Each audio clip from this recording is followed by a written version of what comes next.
गमनार्थं सर्वसां प्रथमितारं तत्त्वदेवताह्वाननाक्षणम् ॐ श्रीं शुभकृत्नाम संवत्सरम् ॐ गणानान्त्वा गणपतिं हवामहे कविं कवीनामुपमश्रवस्तमम् ज्येष्ठराजं ब्रह्मणस्पद आनशृण्वन्नोतिभिस्सीदसाधनम् ॐ नमो राधपतये नमो गणपतये नमः प्रमथपतये नमस्ते अस्तु लम्बोदरायैकदन्ताय विघ्नविनाशिने शिवसुताय श्रीवरदमूर्तये नमः।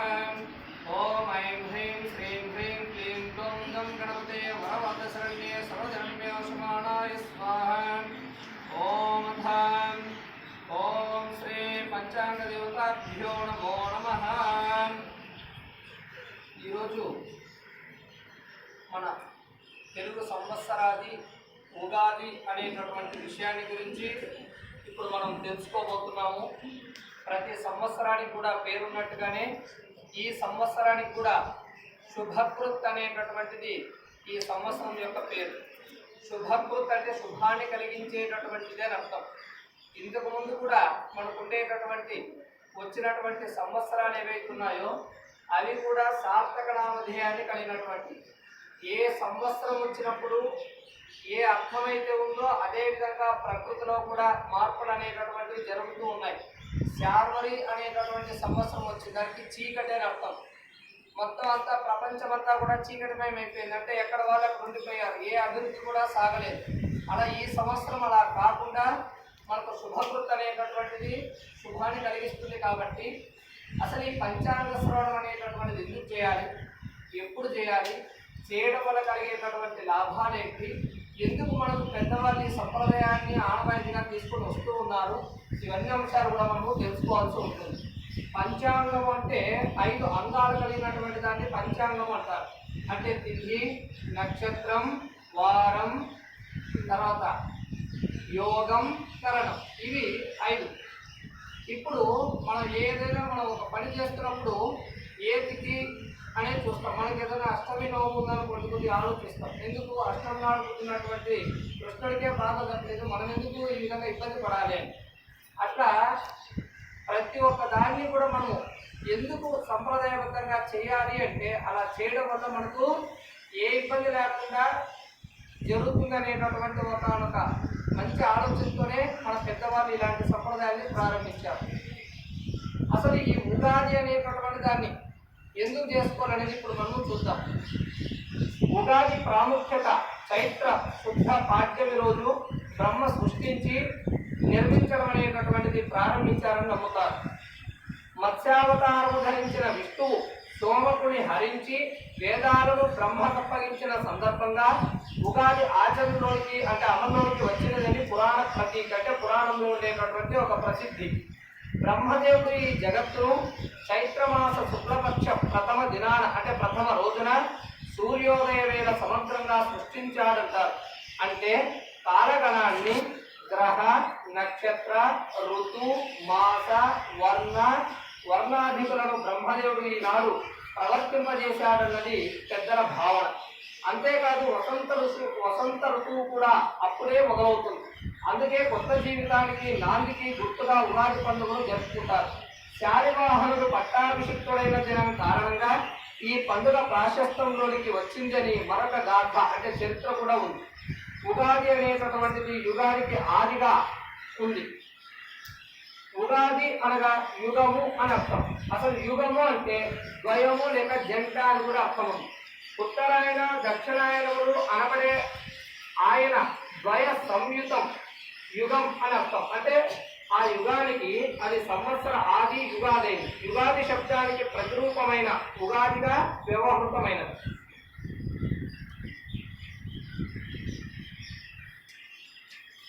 తర్వాత ఉగస్య ఆది అనేది ఉగాది। ఉగా అనగా నక్షత్ర గమనం, అంటే ఒక నక్షత్రము ఒక చోట ఉండకుండా కొద్ది సమయం మాత్రమే ఉంటే అలా ముందుకు వెళ్ళిపోతూ ఉంటుంది అని గమనం అంటారు। తర్వాత జన్మ, ఆయుష్ అని కూడా ఈ ఉగా అనేటటువంటి పదానికి అర్థాలు।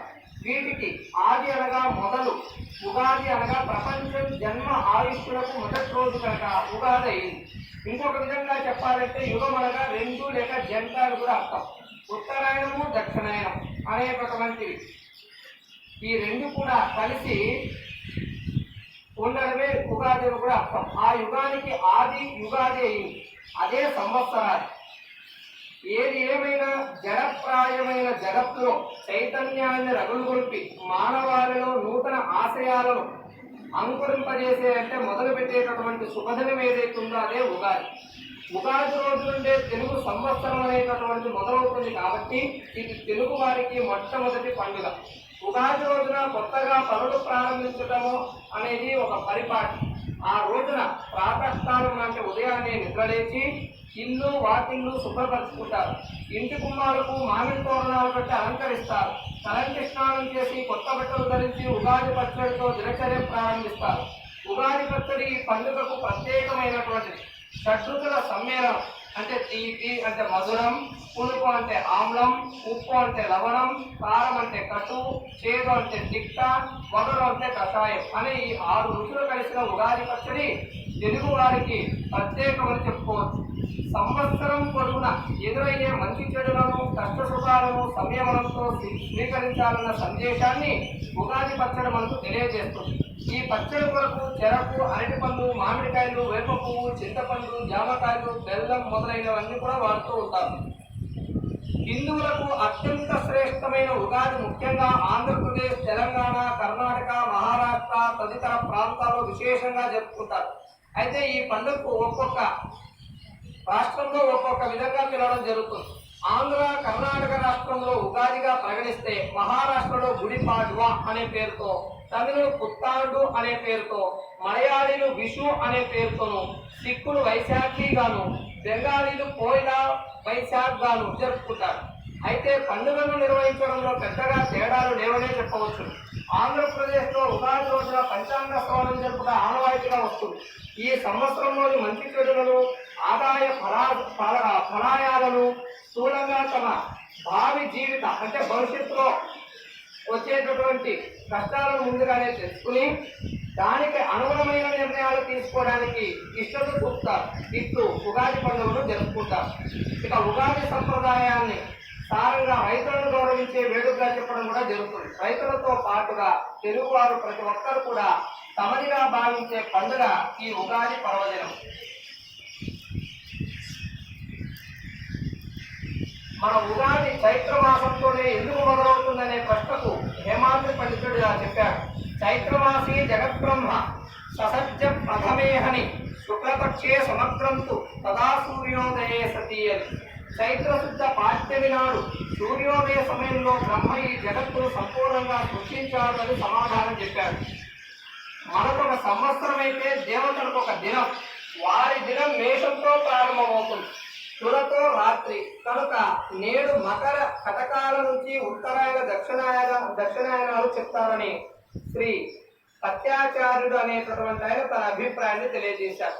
సో ఈ విధంగా ఈ ఉగాదికి ఉండేటటువంటి ప్రత్యేకత ఏదైతుందో దాన్ని ఇప్పుడు మనము తెలుసుకున్నాం.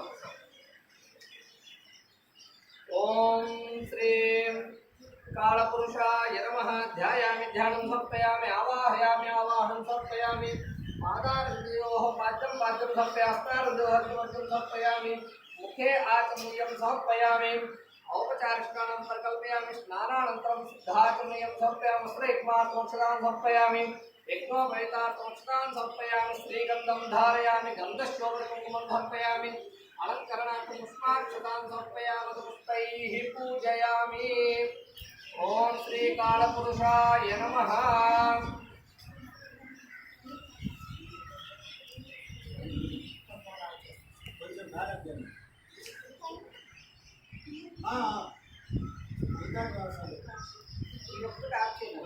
ఈ సైడ్ ఉన్నట్టు చూద్దాం.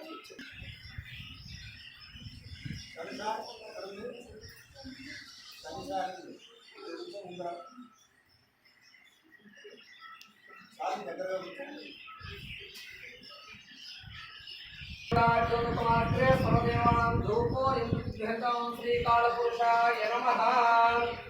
సాక్షాత్ ధూమాగ్రాపయామి, సాక్షాత్ దీపం దర్శయామి, ధూపదీపానంతరం శుద్ధాచమనీయం సమర్పయామి. ఓం భూర్భువః స్వః తత్సవితుర్వరేణ్యం భర్గో దేవस्य ధీమహి धियो यो न प्रचोदयात् सत्यं सत्यं प्रहिंसामि अमृतमस्त्वामृतो वस्त्रमसि प्राणे स्वापणे स्वाहा व्याने स्वागाने स्वा समाने स्वा परब्रह्मणे स्वाहा श्रीकालपुरुषाय नमः नारिके प्रणितं समर्पयामि नैवेद्यान्तरं शुद्धाचमनीयं समर्पयामि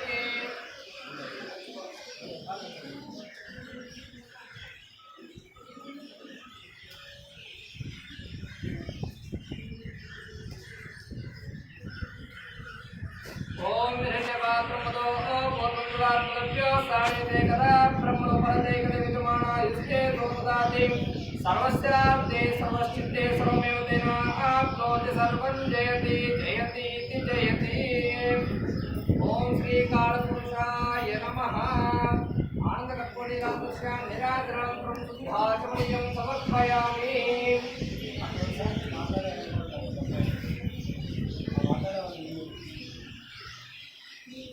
ప్రత్యేకంగా ఈ పండుగకు ఈ దేవతనే పూజించాలి అనే ఒక నియమం అయితే ఏం లేదు.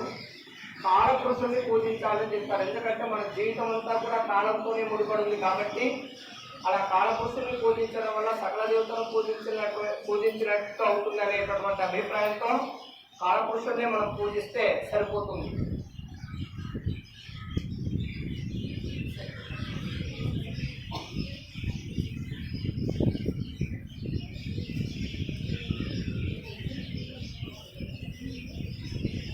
ओम गुरवे सर्वलोकानां विशदे भवरोगिणां निधये सर्वविद्यानां दक्षिणामूर्तये नमः। ओम गुरुब्रह्मा गुरुर्विष्णु गुरुर्देवो महेश्वरः गुरुसाक्षात् परब्रह्म तस्मै श्री गुरवे नमः। तस्मै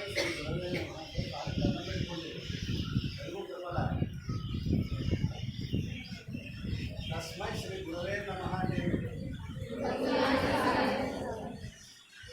గురువు లేదంటే ఎవరికైనా గురువు ఉండాలి, గురువు ఆశీర్వాదం ఉండాలి. ప్రకారకంగా ఏమైనా తెలిసిన రుద్రాసులు 105 మంది, పాండవులు 5 మంది, కౌరవులు 100 మంది. వీళ్ళలో ఎవరైతే యోగుడో వారిని గురాజుగా చేయాలని అనుకుంటారు. అప్పుడు ఒక సభ ఏర్పాటు చేస్తే అప్పుడు ఇంకా వీళ్ళు గురువుకి గురుదక్షిణ ఇవ్వలేదు. ద్రోణాచార్యులు ఆయన సభలో ప్రవేశించి మహారాజా అవసరం లేదు, మహారాజా క్షమించండి, వీళ్ళు యువరాజు పట్టాభిషేకానికి అర్హత లేదు. నాకు గురుదక్షిణ ఇచ్చిన తర్వాత నేను ఎవరో యోగ్యులో 105 మందిలో యోగ్యులను తెలియజేస్తేనే మీరు యువరాజు పట్టాభిషేకం చేయాలి అంటే ఆయన ఏమనుకుంటారు తెలుసా?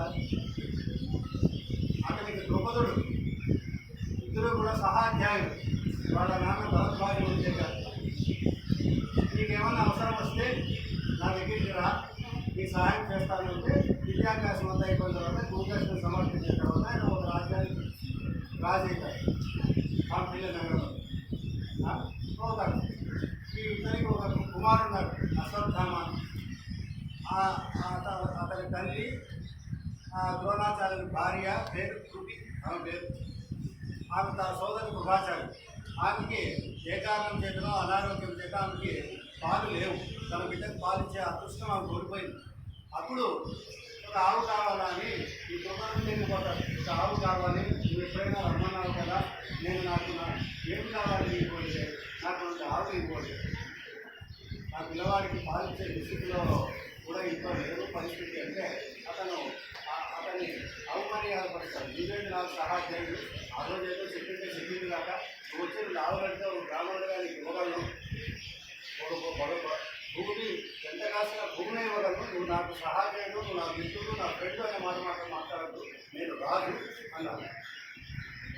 సరే అవమానం చేస్తే వీళ్ళు అప్పుడు ఆ సభలో ఏమడుగుతాడు గురుదక్షిణ అంటే అతన్ని పట్టుకురావాలి. అతన్ని ఎవరైతే అవమానం చేసినాడో సహాధ్యాయుడు దాన్ని చెప్పాడు, అతన్ని పట్టుకొని వచ్చి నా పాదాలు కంట్రోల్ చేయాలంట. ధృతరాష్ట్రుడు మహారాజు, నా పుత్రుడు నిన్నరామన్న విద్యాభ్యాసం చేసి నవలోక మీసాల కుమారులు ఉన్నారు. అతడేమో ఆ కాంపిల్ల నగరము పెద్ద చతుర్దుర్భేదమైన కోట, అతన్ని యుద్ధం చేసి అతను 5 స్వరూపాల్లో ఉంటాడు. అతను నిజమైన స్వరూపంలో కూడా గుర్తుపడదు ఎదుటి కాదు. అట్లా వాళ్ళకి తెలిసి మీకు గురుదర్శన మీరు బతికి బయటకట్టే నిజమైన అంటే మీరేమైనా కోరుకుంటూ వ్యాపారం కాదు మహారాజా, నా గురుదర్శన నాకు అదే కావాలి, అతనే కావాలి. మీరు కాకుంటే మీరు వద్దంటే నేను వెళ్ళిపోతాను, ఇంకో రాజ్యంలో నేను విద్య ఎత్తుకుంటాను, నా విద్యార్థులను తయారు చేసుకుంటాను, ఆ విద్యార్థులతో అతన్ని మీరు బంధించే పని చేస్తే అంటే అప్పుడు ఒక ద్రోణాచార్య శిష్యుల్లో 5 మంది అక్కడ 100 మంది. ఆ 100 మంది దుర్యోధన ఏమంటారు, మీరు 5 మంది అవసరం లేదు, నేను పోతాను, ఫస్ట్ నేను బంధిస్తాను. సరే పోతారు. అతను బదిలీ చక్రాలు ఆయన బలైపోతారు. వీళ్ళు ఎవరు కూడా అతనితో చేయలేదు. మళ్ళా వీళ్ళు 5 మంది పోతారు. పోతే ఆ చక్రుడు హాని గ్రహించి అర్జునుడు ద్రోణాచార్యుడు ఉపయోగించాలి విద్యతో అతను బంధించి అతని పాఠాన్ని చేస్తారు. గురువుకి అంత శక్తి ఉంటుంది. గురువు మాయకట్టు 2 కన్నులు 2 చెవులు ఒక ముక్కు అనుకోవద్దండి. వాక్శుద్ధి, ఆ వాక్ అనేది చాలా ప్రబలమైనది. అందుకే గురువే నమః, గురువు ఏ రూపంలో ఉన్నా మనం నమస్కరించాలి. అర్థమైందా సార్? కానీ సార్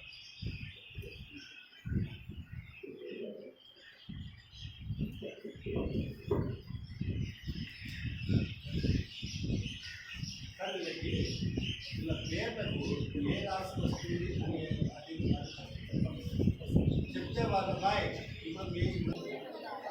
అందరికి కూడా మరొకసారి సంవత్సర శుభాకాంక్షలు తెలియజేయడం కంటే ముందు నిశ్శబ్దంగా ఉండాలని తెలియజేస్తున్నాం.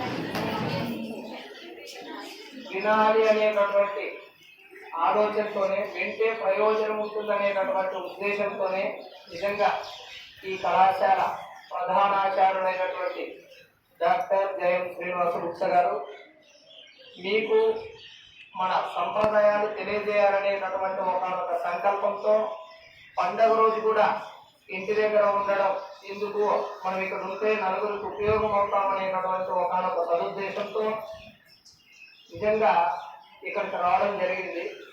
ఈ విషయాన్ని విద్యార్థులు గమనించాలి.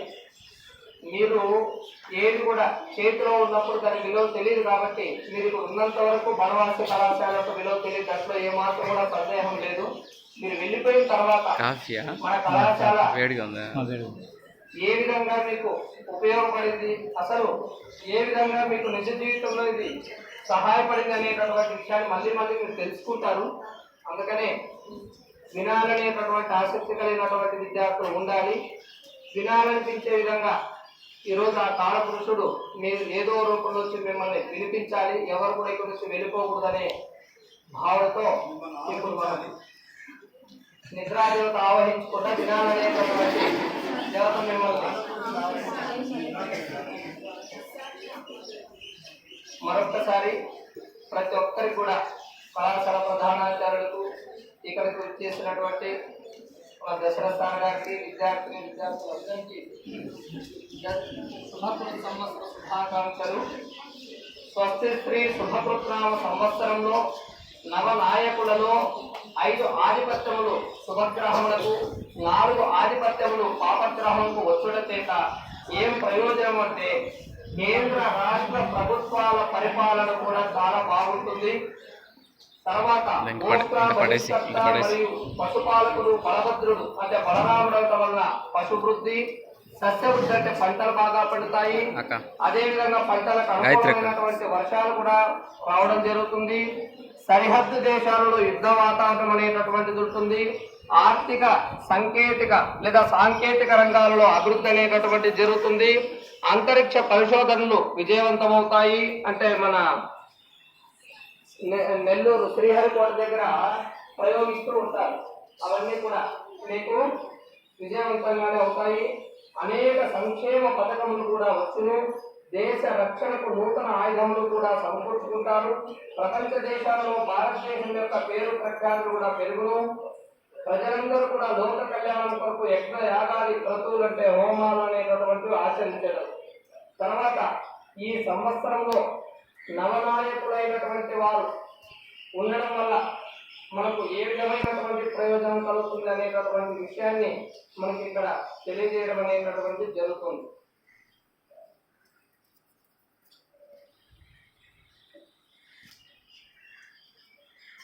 అథ రాజాది నవనాయక ఫలాన్ని శనేహ రాజ్యాధిపతిత్వ ఫలం. ఇప్పుడు రాజు శనిగా ఉన్నాడు. శని అంటే శని స్వభావం చాలా మందంగా ఉంటుంది. ఏ నిర్ణయాలు కూడా తొందరగా తీసుకోరు, మంద గమనుడు. దానే శని యొక్క లక్షణం. స్లో లర్నర్ సార్ చెప్పినటువంటి